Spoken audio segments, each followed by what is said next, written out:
जरासंध एक ऐसा योद्धा जिसे हरा पाना किसी भी योद्धाओं के लिए बड़ा नामुमकिन था। आपको बता दें कि उन्होंने 99 राजाओं को कैद कर बलि देने की कोशिश की थी और आपको बता दें कि वो किसी भी युद्ध में नहीं हारे थे, जिसके वजह से उन्हें छल से मारने की प्रयास कृष्ण के द्वारा की गई थी।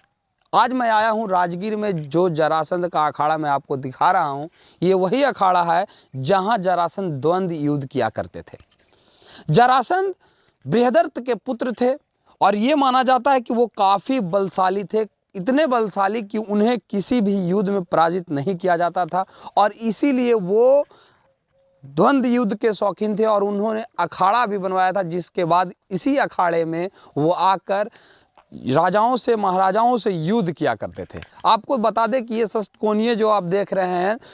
ये वो अखाड़ा है जिस जगह पे जरासंध युद्ध किया करते थे राजाओं से। ये सीढ़ी है जिस सीढ़ी के जरिए योद्धा चढ़ते थे अखाड़ा में और अखाड़ा पहुंचने के बाद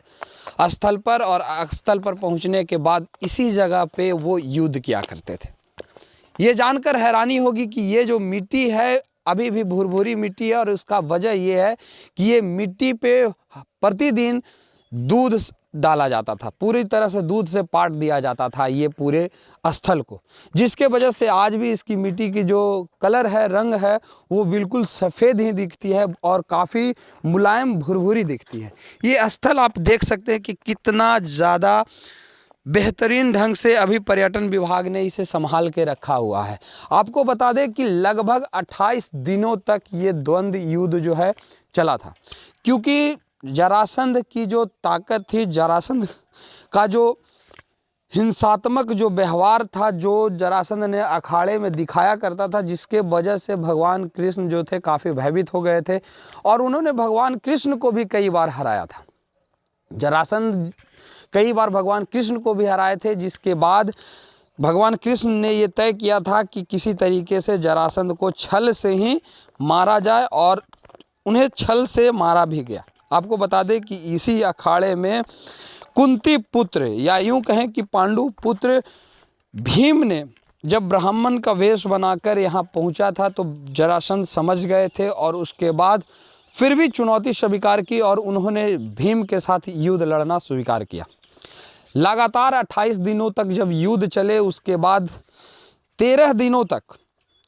लगातार जब दोनों के बीच में युद्ध हुए, उसके बाद जब पराजित नहीं हुए, तब भगवान कृष्ण ने उन्हें युक्ति दी और 14वें दिन एक तिनके को 2 भागों में बांटकर दोनों साइड फेंकने को कहा था।